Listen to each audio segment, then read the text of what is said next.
Book 5, Salem, Safety Assured Leaving East Mediceti, Chapter 37. And we all lived happily ever after. Did you have to end it with kissing? 13-year-old Vid sneered. He'd stopped pulling weeds some time ago, as did his cousin Heisey.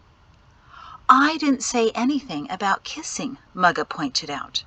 She'd never moved from her position in the pumpkin patch, but had pivoted in a circle in the dirt as the cousins moved around her, clearing the weeds.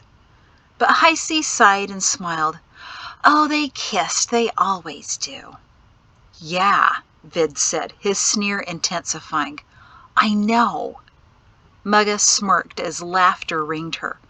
More children had joined them in Jatsy's extensive garden, mostly teenagers, but also some younger children, although they weren't entirely sure why. The older ones knew what the story would be today, because this was how they'd learned it too, as 13-year-olds, and it had become a tradition to come sit and hear it again. Of all of the history Salem's official historian had written and lectured on, this was the version she had never formally recorded, with details only the family should know. And even then, some of those details were glossed over so quickly the younger children didn't really catch them. Even the older ones, raised innocently in Salem, usually didn't understand their Mugga's insinuations, because she was deliberately vague. But this was the way they were to hear about it, on a warm, weeding afternoon in the garden. Mugga glanced around her. More than a dozen children. Some were weeding, one was cradling black and white kittens, another was nibbling on fresh green beans. A couple younger ones were chasing each other through the cornfield, and in the distance, still others filled water troughs for the cattle in Deck's field. Behind her, she knew at least one more grandchild was counting peaches in Pato's orchard, waiting eagerly for the fruit to ripen, and probably tossing a handful of berries in his mouth. And beyond her were houses, weathered gray with window boxes growing herbs. Surrounding them all were magnificently towering mountains, shielding them from the world and reinforcing Mugga's belief that mountains were beautiful. The complaining of her grandson brought her mind back to the garden. They're always kissing, Vidro Brighter was saying with horrified contempt. Old people. I mean, there should be limits, you know, especially in front of impressionable grandchildren. It was all Mari could stand. She threw back her graying hair and laughed in the sunshine. So Mugga destroyed the world, and we all lived happily ever after, said Heisey's older sister, Lori Shin. Her cousin, Salema Brighter, rolled her eyes. It wasn't that easy, she said authoritatively. As the oldest grandchild, she took it upon herself to keep everyone else in line, even if they didn't want to be. It took a few more moons before the world destroyed itself, or rather, the version of the world Pugga and Mugga knew. That's right, Salema, Mari began, but Salema wasn't done. In a voice as loud as her grandfather's, she continued her own lecture. It was nearly 2 years after they all left the world that everything finally fell apart. Mari made herself comfortable. Once Salema started, there was no stopping her. She had too much Shin blood in her. Chairman Mal and the administrators had put the commandants in the forts, but not all of the forts obeyed the commandants, especially Pugga's friends. Those 3 commanders, Jordan, Karna, and Fod, scared their commandants away after only a few weeks. Villages started to go back to how it was before the Great War, fighting with each other and ignoring Idemia. They stopped sending taxes and goods and started making their own laws. That made Mal and the administrators mad. So Mal instituted curfews. Everyone had to be inside once it became dark, and tax collectors went to every house. Some villages paid, but others didn't. Jordan's village even chased the tax collectors out of Sands and set up barricades, not allowing anyone in unless they could prove they weren't from Idemia. Other villages got word that Sands was rebelling, and then other places started to rebel too. Sometimes the soldiers supported the villagers, sometimes they supported Idemia. Everything turned chaotic.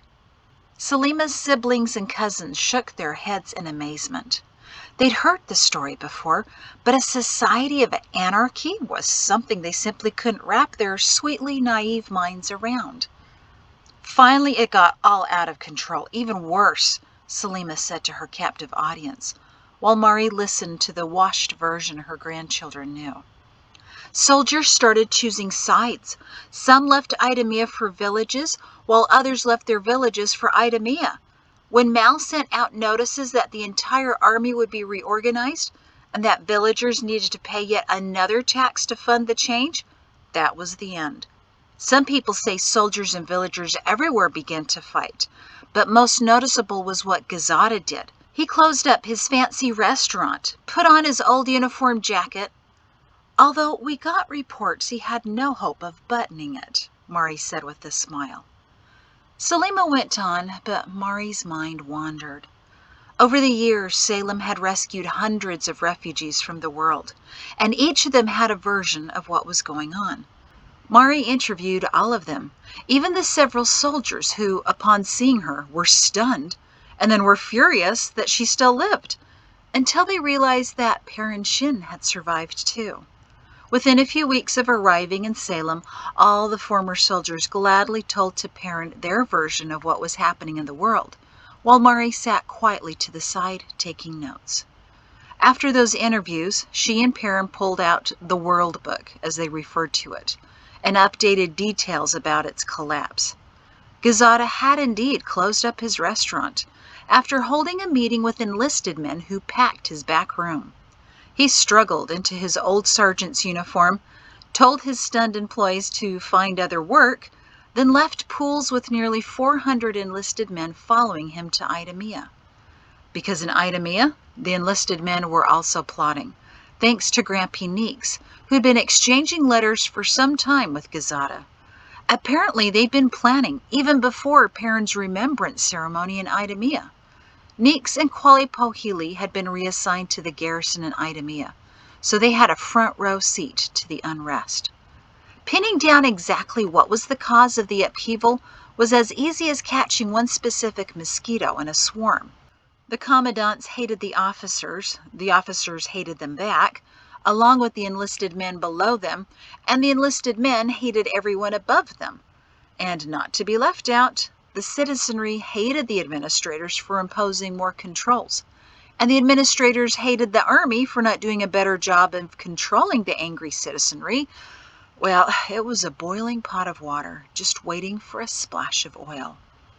From what Mari and Perrin could gather, Grampy Neeks planted ideas into the heads of thousands of enlisted men at the garrison. He told them there were enough of them to walk away, and the outnumbered officers could do nothing to them. He reminded them that back in the Great War there had been several generals, and if the soldiers didn't like one general, they defected to another leader. Neeks also told his soldiers that the last great officer who cared about his soldiers had been Perrin Shin, but there was another colonel who was a great deal like him, Colonel Brillen Karna. And if they started walking, in just 3 days' time they could be at his fort in waves and pledge their allegiance to him. Surely he and Lieutenant Colonel Grayson Fod would also agree that it was time for new leadership. There were whispers after lights out. There were nods during patrols, and one day during breakfast, when the garrison mess hall was packed, someone whispered into Grampy Neeks' ear. Friends from Pools were marching, with Gazada in the lead. Neeks looked at Poe sitting across from him, nodded once, and Poe nodded back. He stood up, packed his breakfast into his pockets, headed to the main aisle, and announced, "Friends of Perrin Shin, walk with me in honor of the Great War." As far as battle cries go, it was an odd one, Perrin pointed out to the soldier who related the story. Perrin didn't have anything to do with the Great War, and the phrase didn't make a whole lot of sense. But that was the state of mind at the time, the soldier explained. Not a whole lot made sense, and in the emotion that had been building for the weeks leading up to it, that statement, shouted by Poe at the top of his voice, resonated with the soldiers. As one body, the enlisted men, hundreds of them, stood up and marched out behind Poe. In an adjoining room, the dozen officers, hearing the commotion, came out to see the mess hall emptying. Stragglers were filling their pockets with food, and a few snickered at the officers as they ran out behind the rest of the soldiers. And that's when the chanting began, which Perrin heard about later and was wholly embarrassed by. In fact, for weeks after he heard about it, he composed additional chants the enlisted men could have shouted as they marched through the garrison, gathering more to their cause. But Maury told him to leave it alone, because it was now history that nearly 4,000 soldiers, as they jammed the main road leaving Idumea in the south, called, "Friends of Perrin Shin, walk with me in honor of the Great War." An hour later, General Cain Thorne ran through the garrison, trying to find any enlisted men still left, but there were none. Even the soldiers who were ill or injured had abandoned him, and those out on patrols never returned. But only the young men. Grampy Neeks had wanted the army and the world to start fresh, and that meant clearing out the dead wood, as he put it. So while Poe gathered, then let out the wide main gates all of the soldiers under age 30, he saluted to the barracks where all of the enlisted men over 30 were gathering, those who were taking it upon themselves to clean up. From the window, Grampy Neeks saluted back to young Poe, and after Thorne had run through the garrison screeching and shouting in fury, Neeks and his cramped group of 500 slipped out the back door. Ignoring the officers who tried to stop them or command them, they marched in silent formation to the administrative headquarters, with another 1,500 older soldiers joining them along the way. Many had come out of retirement, like Gazada, just to lend a hand or a sword. Thorne, in a panic, had taken his coach to the headquarters ahead of them. Neeks and company were only a few hundred paces away from the wide front entrance when they noticed the citizens of Idumea pouring into the green expanses before the headquarters. They'd seen the thousands of younger soldiers leaving and ran to the administrators to see what it meant. But the sight there startled them even more. The 2,000 Sergeants' Army, as they were later dubbed, were standing in line, waiting. And then they heard them, coming down the road from the north, Gazada and his troops. They had hired dozens of wagons, procured many more horses, probably using all of Gazada's savings, Perrin guessed. And there they were, 400 strong, seasoned, angry sergeants from Pools and surrounding forts, ready to join with Grampy Neeks. At that point, the citizens of Idumea drew back to give the soldiers a wide area in which to do whatever it is they were about to do. Gazada dropped off his wagon, marched, or rather lumbered, up to Neeks, and the men saluted each other. Then they hugged each other, and then they drew their swords. The gasps and shouts from the growing crowd were loud enough to alarm those in the administrative headquarters. Besides, the 2 young pages on guard at the doors had already abandoned their posts and were running through the marble halls yelling that something was about to happen outside. As Neeks and Gazada strode up the wide white stairs, with 2,400 soldiers behind them, Cain Thorne rushed out the front doors and stopped abruptly. Say what you will about the man, Maury thought. At least he caught on quickly. He drew his sword and demanded to know what was going on. "The end," Grampy Neeks said as he continued to stride up the stairs. "In memory of Perrin, the only officer worth his weight." Cain still had faithful guards, and they pushed out the doors behind him, creating a perimeter of 20. It didn't take long, another former soldier reported to Perrin and Maury, but it was messy. The battle on the front steps lasted all of 2 minutes. Apparently Neeks took down 3 of Thorne's guard, although by the time he reached Thorne, there were hundreds of soldiers trying to get in on the fight. But one of Cain's guards cut down Neeks before he got in a swipe at Thorne. Gazada got closer during the melee, though, and Thorne reportedly yelled at Gazada that his restaurant was overrated and overpriced. Gazada yelled back at him that Thorne was stupid to eat there and pay for it. That was all Thorne was going to take, and he stabbed Gazada right there, a death blow to his ample gut. It was only moments later that a swarm of enlisted men overpowered Thorne, dozens of men bragging later that they were the ones to end his life. Since he had dozens of stab wounds, it was probably true. With Thorne and his guard slumped in pools of blood on the white stone steps, the rest of the Nix-Gazada sergeant's army stormed into the administrative headquarters. Someone respectfully propped up the bodies of Nix and Gazada against the columns where the rest of the sergeants could see what Thorne had done to them. Infuriated, the soldiers trampled Thorne's body as they rushed through the doors. Workers fought their way out the windows and other doors, but stayed with the growing crowd, which hung back at what they hoped was a safe distance, to watch while the soldiers took revenge. Later, people talked about the spectacle for weeks, calling it the best entertainment they'd seen in years. The sergeants found the administrators hiding under the grand teardrop-shaped oak table in their conference room. The guards outside of it had unlocked the doors for the sergeants before they fled the building. It was short work dispatching the administrators. Before they set fire to the room, they searched the corpses for Chairman Mao, but he wasn't there. He had run away, like a thieving teenager, to his mansion. The sergeants headed over there next, but were surprised to find that the anger which inflamed them had also leapt to the citizens, and from there to Idamia's largest mansion. Idamians, posted outside of every door and window, were waiting to flush out the chairman, but no one ever came running out of the smoke before the flames, except for the maids and the cook. When the smoke finally cleared and the glorious stone edifice was reduced to Idamia's own ruin, they scoured the remains. They found a scorched skeleton, surrounded by what had been crates of papers and parchment in Mao's library, in what used to be the king's old throne room.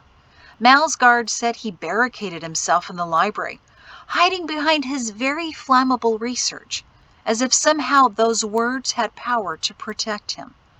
But Mao had been destroyed, along with everything he'd ever written.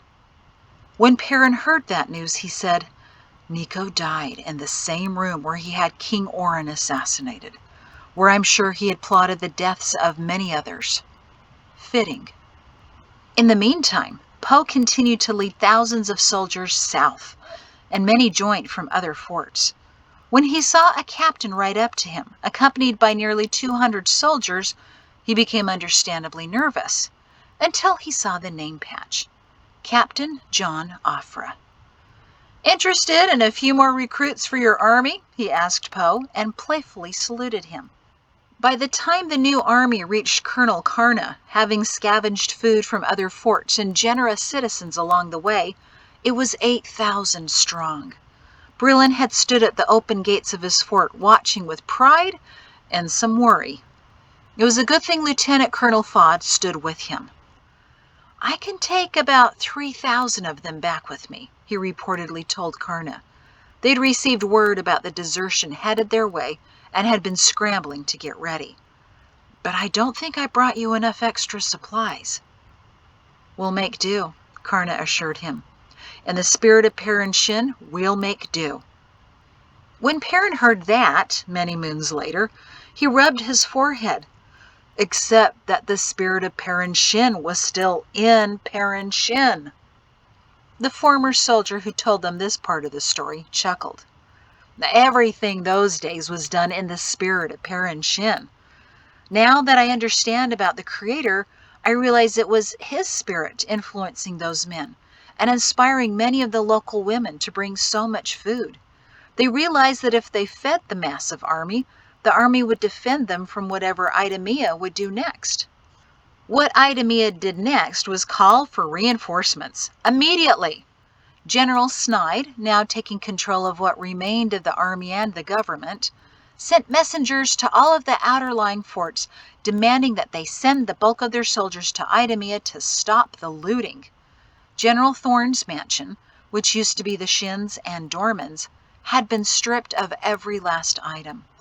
Versa Thorne and her servants had fled just before the citizens invaded, and reportedly she wept far more over the loss of her possessions than she did over her husband. In fact, the rumor was that when she was told Cain had been killed, She said only one word. Good. When the frantic messengers reached the forts, most of the commanders reacted in the same way as Karna and Fod. They held the messengers for a week, and no one went to Idumea. Apparently Jordan, up in Sands, laughed at the messenger, who burst through his doors and immediately locked him up. Jordan then threw a huge party for his fort, supplying his men with as much meat as he could personally afford, and the celebrations lasted for 4 days. In Edge, Commandant Genève sent only 50 soldiers to Idumea, and then, the soldier who told this part to the Shins hesitated. Genève just vanished. Perrin had squinted at that. Vanished. The next day, Lemuel Thorne stood before what remained of Fort Shin and announced that he was commander again. And whatever Genève had done in the past 2 years, Lemuel Thorne was reversing. He promoted himself, too, had on a new major's uniform. Genève would have been the last surviving administrator, Mari had pointed out. Apparently Thorne decided he shouldn't have survived either, the soldier suggested. No body was ever found, but the forest above Edge is a violent, terrible place. Oh, wait, the soldier corrected himself as the Shins chuckled quietly. Afra's stories grew over the years, didn't they? And that's what bothered Perrin and Mari the most about the latest history of the world. John Afra wasn't doing well. In fact, he had grown quite mad. At least that's how he appeared. Out of pity or out of guilt, what remained of the army loyal to Karna and Fod had promoted him up to lieutenant colonel, and while he served sporadically in different forts devoted to the 2 commanders, no one could handle him for more than a year. Always the same pattern occurred. He'd come in solid and eager, and the younger soldiers regarded him as a hero for trying to find the Shins and surviving so long in the forests. But then he'd start saying things, worrying things, such as that the Shins were still there as angry spirits, and that the forest grew and shrank and spoke and taunted. Within 8 or 9 moons, he'd become more unstable, shouting in the dead of the night that, "They're coming!" After a few moons of terrifying the younger soldiers, the commander would discreetly move Afra to the next fort, hoping that a change of scenery or a better surgeon could help him. And for a time he improved, but only for a time. After 10 years, Salem sent scouts to Afra, trying to bring him back to Salem. He'd sacrificed enough, Guide Gleese decided. He'd terrified half the world, and the fear of the forests had never been greater. But Afra wouldn't come. On 3 occasions, scouts had caught up to him and told him his duty was over, and he was welcome to retire and come to Salem. But he'd shake his head and say, "Oh, I can't. You know I can't, don't you? My duty." Then he'd wink theatrically, and something would come over his face, and he'd run off, or punch a scout, or literally kick them away. It was his manic smile that confused them. Was it real or an act? Mari chose to believe that John was enjoying playing his part too much to leave it. Never before had he had so much attention or so much respect. But they were going to bring him home, one way or another. They had sedation now, too, and while Afra was a big man, Salem had a few even stronger who could carry him, unconscious, home. Just in case it wasn't an act. And that's how the world turned into a mess. Mari heard Salima's announcement, and she blinked out of her thoughts to smile in approval at her granddaughter's lecture. Salima turned to her. "Did the latest scouting group find Uncle John yet?" Mari's chest tightened. She still wasn't sure how it was they came to think of John Afra as their uncle, but the families felt such a connection to him that there didn't seem to be any other way to refer to the man none of the children had ever met. "No, but he's very sneaky, you know. Just a matter of time." "And Thorne got married too, right?" a brighter girl said. "You forgot that, Salima." "No, I didn't, Susie," Salima told her younger sister, with hand upon hip superiority. But little Susie always needed assurance that the man who was after her mama was no longer interested in finding her. Thorne married Snide's niece, remember, to create some kind of coalition, Mari supplied. Pretend friends, she added in explanation, so they would fight other villages together instead of fighting each other. Her grandchildren could never understand that. Why pretend? Just be real friends. Salemites were so innocent. How Mari loved them, and how she worried for them. But Thorne's wife isn't with him anymore, Salima added, with just a hint of worry. She birthed only girls, so he sent her away. Susie frowned. What's wrong with baby girls? Salima shrugged, along with the rest of her female cousins and little sisters. Her brothers and male cousins didn't react because they had quit listening after the word married. The world's still a mess, Vid nodded as thoughtfully as a 13-year-old could.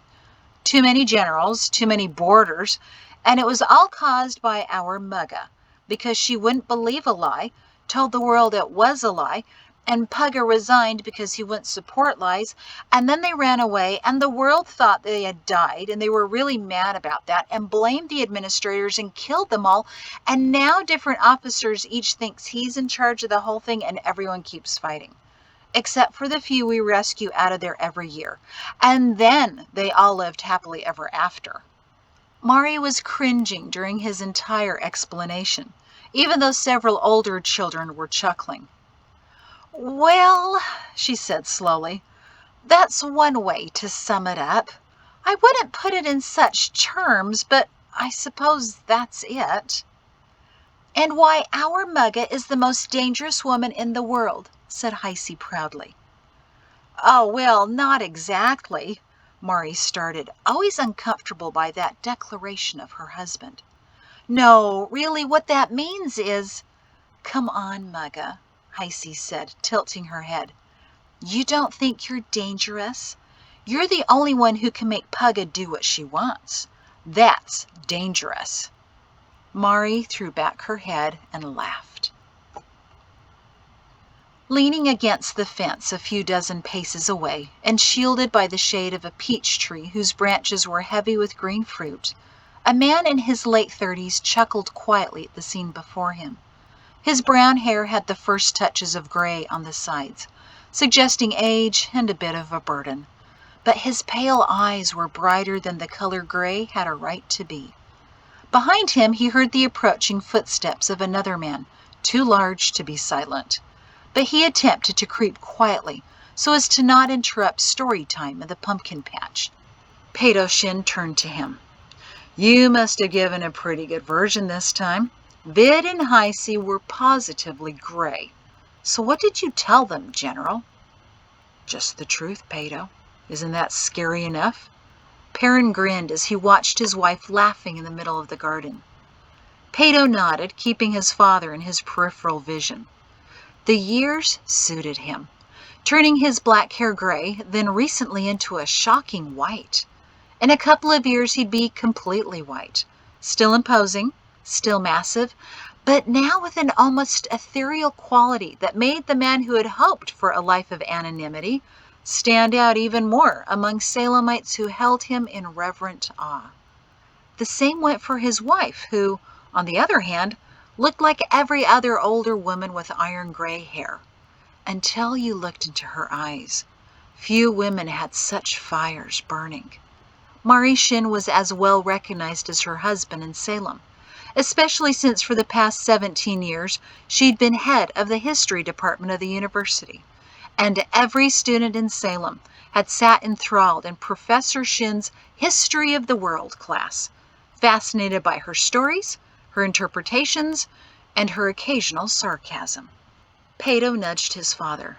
So tell me, honestly, do you think she's the most dangerous woman in the world? Well, Perrin started analytically, as far as women go, she's right up there. No, I mean, really. Do you think Uncle Hogel got that right? Perrin sighed. I've wondered that frequently myself. For a rector, Hogel Densel certainly told a lot of lies. Really? A corner of Perrin's mouth went up. Oh, really? And always for good reasons. But as I was saying, he told a lot of lies, but Pato, he never exaggerated the truth. I don't think I understand. Perrin watched his wife. Did I ever tell you that Hogle told me my second baby was to be a boy? It was right after I was injured, when the garter slashed my back. Your mother was expecting you, but you kept threatening to come early. I didn't want to upset her with the news that she and your sister had been targeted, so I kept my going into the forest a secret. Yes, I know that story, Pato said. There were 14 garters that night. And if you were to head into the forest now in the snow, your hair would fit right in, he teased. Perrin smiled, running his hand through his shaggy shock. I've thought of that too, he said. But the next day, as I lay on my stomach and Hogle tended to my stitches, he told me he had impressions about our family, that we were all in this fight together. My wife, my daughter, and my future son. No, you never mentioned that before. When you were born 3 moons later and were obviously a son, I had to admit that Hogle was right about that. He was right about a few other things, too. So when he told me my Mari was likely the most dangerous woman in the world, well, maybe she is. Pato blinked. Wait a minute, maybe she is, not was? The world's in chaos, controlled by warring generals right now, because years ago she couldn't keep her mouth shut in the amphitheater at Edge. That's why she was dangerous. He hesitated. Right? Perrin smiled at his son's uneasiness, his dark eyes cavernous with possibilities. I hoped that was why. But actually all she did was set into motion a collapse that was going to happen anyway. To suggest it's her fault that the world has been warring with itself gives her far too much credit and blame. No, she may still be dangerous. But she's a gray-haired grandmother. Don't tell her all of her hair is gray, his father warned him. She still thinks some of it is brown in the back. But so what if she's a grandmother? Pato gestured lamely. How can a little old woman be dangerous? Pato, Hogle once told me we were in this battle together. Battle suggests a war, doesn't it? Well, yes, I suppose it does, Pato said reluctantly. A war with the world, in a way. And is that war over, son? Pato stared at his father. I suppose no? Perrin turned to watch his wife, whose hands were surprisingly free from dirt for someone who had been supposedly weeding, and was now holding a small child and a kitten on her lap as she chatted with her grandchildren. Then, Pato, I don't think she's done earning her title just yet. He cheerfully slapped his son on the back, which meant there'd be a red mark there for the next hour, hopped over the fence, and strode through the garden to his wife and grandchildren. Pato stared after him. As Perrin bent to kiss Mari, with enough drama to make his granddaughters croon and his grandsons groan, Pato came to a conclusion about an old parchment envelope, still secreted in his dresser, with a prediction from his grandfather that only he and his wife Lilla knew about. So, if she's not yet finished earning the title of most dangerous woman in the world, Pato murmured under the peach tree, then, Father, I don't think you're yet finished earning the title of greatest general in the world. Pato vigorously rubbed his forehead. So, guys, we made it through book 5. This is exciting. Book 6 is coming up, I promise, probably in a few weeks. But what you're hearing right now is a song that Bethany and her husband, Jason Cousins, created. They wrote it a couple years ago. They've updated it and sent it to me again, which is exciting. It's called Beyond the Trees, and it was inspired by book 5. So I'm going to play the entire song when I'm done talking. here in a minute. I'm also going to release it as like a little video with the lyrics so you can see it. It's an amazing song, and it's just flattering that someone would do this. I loved it. So I have to do the end credits, right? That's right, end credits. So Book 5, Salem, was written by Trish Mercer, published by Trish Mercer, and read by Trish Mercer. And here is Bethany and Jason's awesome song. Thank you. I'll see you later. I found my life over the mountains, beyond the trees. My heart found a home when I stepped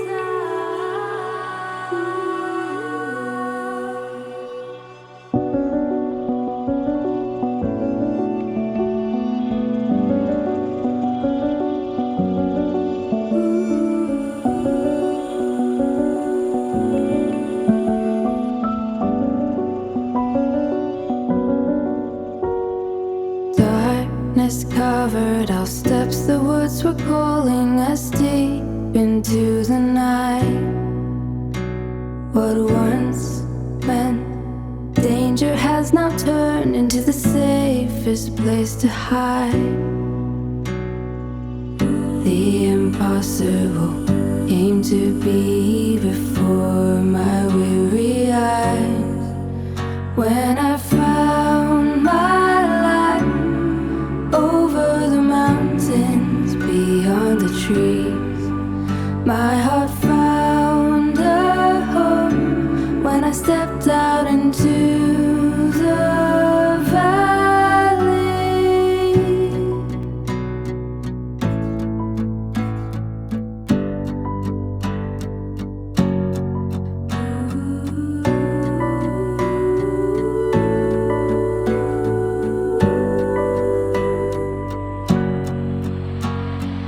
I cannot begin to count the years that I have searched for something more.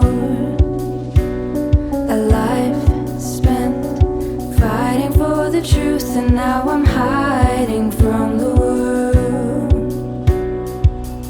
But I'm already forgetting what I left behind.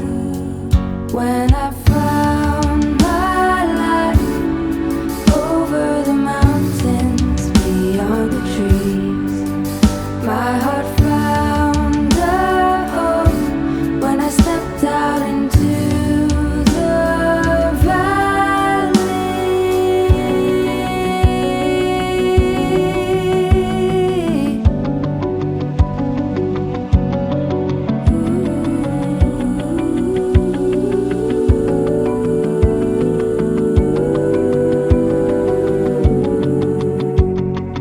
Here is peace, here is mercy, long awaited, happy ending, promises of something better. This is what it feels like to come home. How could I ever wish for anything more than this? It's everything the Creator intended. This is what it feels like to know we are a family. We always have been. When I found my life over the mountains, my heart found a home when I stepped out into the valley. I found my life over the mountains, beyond the trees. My heart found a home when I stepped out into